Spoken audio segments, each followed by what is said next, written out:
Nation के digital platform पर आप देख रहे हैं क्राइम फाइल और मैं रुमानुल्लाह खान इस समय हूँ मैनपुरी में भोले बाबा के आश्रम के बाहर। आश्रम के बाहर ये सजावट इसलिए है क्योंकि यहाँ पर भोले बाबा आने वाले थे। हाथरस से निकलने के बाद सीधे भोले बाबा इस आश्रम में पहुँचे अपने ख़ास सेवादारों और अपनी सुरक्षा आर्मी के साथ। लेकिन रास्ते में उनको पता चल चुका था कि हाथरस में बड़ी संख्या में लोगों की मौत हो चुकी है, भगदड़ मची है, एक बहुत बड़ा कांड हो गया है। लेकिन उसके बावजूद भी यहाँ पर पूरी साजो सामान के साथ सजावट की गई थी बाबा के स्वागत के लिए। बाबा ने यहाँ पर फूल मालाओं से अपना स्वागत करवाया, उनका जय जयकार हुआ। उधर लोग मर चुके थे और इधर बाबा को जानकारी भी थी, लेकिन यहाँ पर अपने इस आश्रम में आने के बाद बाबा ने अपना स्वागत भी कराया। उसके बाद बताया जाता है कि बाबा अपने इस रिजॉर्ट नुमा आश्रम के अंदर ही रहे। 4:35 तक उनका फ़ोन ऑन था, उसकी लोकेशन यहीं की आई है। उसके बाद से फ़ोन स्विच ऑफ हो गया। अब अचानक से इस घटना के बाद जो नाम सामने आया वो भोले बाबा का है। भोले बाबा कौन है? भोले बाबा यूपी पुलिस के एक सिपाही हुआ करते थे, जो कई ज़िलों में पोस्टिंग रही है, कई थानों में रहे हैं, कई प्रमोशन भी उन्होंने लिए।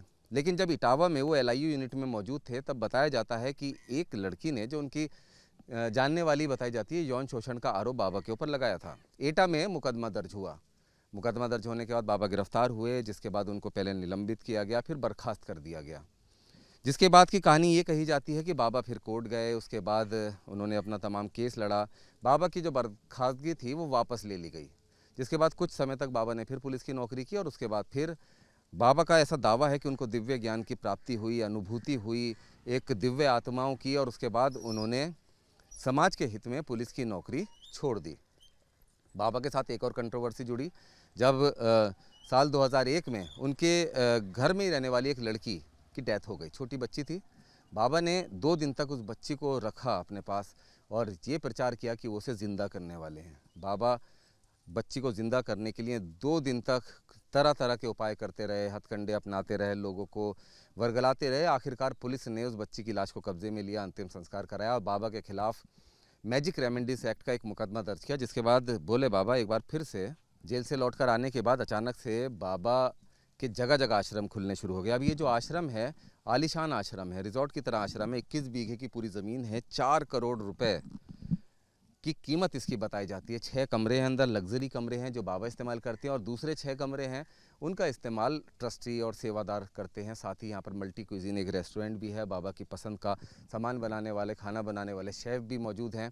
और सिर्फ ये कि आश्रम नहीं, बल्कि पूरे पश्चिमी उत्तर प्रदेश में, ग्वालियर में, राजस्थान में, तमाम जगह पर बाबा के फॉलोअर्स हैं, उनके आश्रम है। ये दावा करते हैं कि किसी तरह का दान दक्षिणा नहीं लेते हैं, चंदा नहीं लेते हैं, गिफ्ट में चीज़ें देते हैं लोग, जिसके जरिए ये समाज सेवा कर रहे हैं। आश्रम बनाए हैं इन्होंने और यूपी के अंदर खासी इनके दखल इस इलाके में है। अच्छा खासा वोट बैंक इनके पास भी है। अब ये बाबा चमत्कारी कैसे हुए कि एक यूपी पुलिस का कांस्टेबल जिसने पुलिस की नौकरी छोड़ दी और उसके बाद राज्यपाल के जैसे ठाठ से वो रहने लगा। जांच की जा रही है कि आखिर बाबा के पास इतनी संपत्ति कैसे आई। सिर्फ संपत्ति नहीं आई, बल्कि बाबा ने अपनी एक पर्सनल आर्मी भी बनाई, सेवेदारों की फ़ौज खड़ी की, सबको अलग अलग कोड दिए, अलग अलग रंग के कपड़े पहनाए। जैसे प्रमोशन होता है कि सीनियर, जूनियर, उससे सीनियर या उससे जूनियर, वो कपड़ों से ही पहचान में आ जाते थे कि ये सेवेदार बहुत सीनियर है, ख़ास है। या जो इनकी फ़ोर्स थी, 4 तरह की फ़ोर्स थी। गोपिका यूनिट है जिसमें महिलाएं ब्लैक कैट कमांडोज़ हैं। गरुड़ यूनिट है जिसमें 6-6 फुट के युवक सिक्योरिटी गार्ड्स हैं जो कि बाबा की निजी सुरक्षा करते हैं। इसके अलावा 2 और यूनिट हैं। 4 टोटल यूनिट अपनी निजी सेना की बनाई। पुलिस का दखल नहीं होता था। ये जो आश्रम आप देख रहे हैं, यहाँ पर सत्संग, प्रवचन, तमाम चीज़ें होती थी, भक्तगण आते थे। लेकिन पुलिस जैसे अभी दरवाजे पे खड़ी हुई है, गेट पर बाहर खड़ी हुई है, ऐसे आयोजन के समय भी रहती थी, क्योंकि अंदर जो बाबा की निजी सेना थी वो अलाउ ही नहीं करती थी लोकल प्रशासन को अंदर आना। साथ ही अंदर किसी को मोबाइल चलाने की भी परमिशन नहीं होती थी। और जो बाबा हैं वो प्रवचन देते थे, उनकी चरणों की धूल लेने के लिए ऐसा बताया जाता है कि हाथरस में भी भगदड़ मची। बहुत मान्यता है। एक बड़े तबके की आस्था का केंद्र भोले बाबा हैं। ऐसे में FIR दर्ज हुई है, जांच की जा रही है। पुलिस के आला अधिकारियों का कहना है कि हाथरस कांड में अभी किसी की जिम्मेदारी तय नहीं की गई है, क्योंकि जल्दबाजी में अगर जिम्मेदारी तय की गई तो जांच प्रभावित हो सकती है। क्योंकि ये जो घटना हुई है ये सिर्फ किसी एक की जिम्मेदारी इसमें नहीं बनती है। LIU यूनिट ने नहीं बताया क्या, कि इतनी बड़ी संख्या में लोग हाथरस आने वाले हैं, और बताया तो क्या उसके ऊपर अधिकारियों ने एक्शन नहीं लिया? क्यों बहुत कम संख्या में पुलिस फोर्स तैनात की गई थी? परमिशन दी गई थी तो उसका मुआयना क्यों नहीं किया गया कि निकासी के और लोगों के आने के क्या रास्ते हैं? हालांकि लोगों की संख्या, ऐसा बताया जा रहा है कि कम बताई गई थी कि कम संख्या में लोग आएंगे, लेकिन अचानक लोगों का हुजूम उमड़ पड़ा। अब ऐसे में भी बचा नहीं जा सकता, क्योंकि एलआईयू यूनिट का काम है, जो लोकल इंटेलिजेंस यूनिट है, उसका काम है कि अगर ऐसी कोई स्थिति होती है, अचानक से कहीं पे ज़्यादा लोग आते हैं, तो उसकी फ़ौरन वीडियोग्राफी, फोटोग्राफी करके किसी भी सूरत में जानकारी आला अधिकारियों तक पहुँचाए। अब फिलहाल इस पूरे मामले की जाँच की जा रही है। भोले बाबा कहाँ हैं, इसके बारे में कुछ पता नहीं है। हालांकि ये कहा जा रहा है कि वो अपने इसी आश्रम के अंदर हैं, जो मैनपुरी का आश्रम है। पुलिस के द्वारा अभी तक किसी की गिरफ्तारी नहीं हुई है, जांच की जा रही है।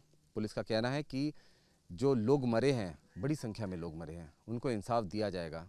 लेकिन अब देखना ये है किस तरीके से और किस हद तक इन लाशों को इंसाफ मिल पाता है, जो आस्था में डुबकी लगाने के लिए जिंदा आए थे लेकिन गए चार कंधों पर। न्यूज़ नेशन के डिजिटल प्लेटफॉर्म पर आप देख रहे हैं क्राइम फाइल, और मैं रुमानुल्लाह खान इस समय हूँ मैनपुरी में भोले बाबा के आश्रम के बाहर।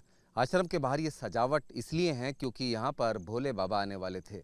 हाथरस से निकलने के बाद सीधे भोले बाबा इस आश्रम में पहुँचे अपने ख़ास सेवादारों और अपनी सुरक्षा आर्मी के साथ।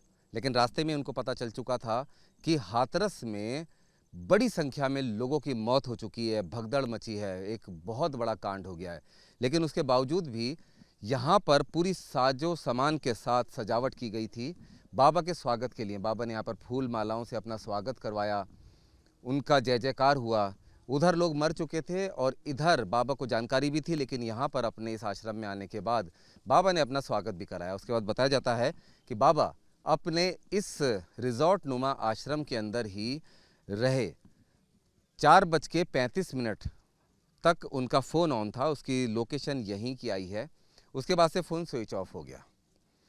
अब अचानक से इस घटना के बाद जो नाम सामने आया वो भोले बाबा का है। भोले बाबा कौन है? भोले बाबा यूपी पुलिस के एक सिपाही हुआ करते थे, जो कई ज़िलों में पोस्टिंग रही है, कई थानों में रहे हैं, कई प्रमोशन भी उन्होंने लिए। लेकिन जब इटावा में वो एलआईयू यूनिट में मौजूद थे, तब बताया जाता है कि एक लड़की ने, जो उनकी जानने वाली बताई जाती है, यौन शोषण का आरोप बाबा के ऊपर लगाया था। एटा में मुकदमा दर्ज हुआ। मुकदमा दर्ज होने के बाद बाबा गिरफ्तार हुए, जिसके बाद उनको पहले निलंबित किया गया, फिर बर्खास्त कर दिया गया। जिसके बाद की कहानी ये कही जाती है कि बाबा फिर कोर्ट गए, उसके बाद उन्होंने अपना तमाम केस लड़ा। बाबा की जो बर्खास्तगी थी वो वापस ले ली गई, जिसके बाद कुछ समय तक बाबा ने फिर पुलिस की नौकरी की। और उसके बाद फिर बाबा का ऐसा दावा है कि उनको दिव्य ज्ञान की प्राप्ति हुई, अनुभूति हुई, एक दिव्य आत्माओं की, और उसके बाद उन्होंने समाज के हित में पुलिस की नौकरी छोड़ दी। बाबा के साथ एक और कंट्रोवर्सी जुड़ी, जब साल 2001 में उनके घर में ही रहने वाली एक लड़की की डेथ हो गई। छोटी बच्ची थी।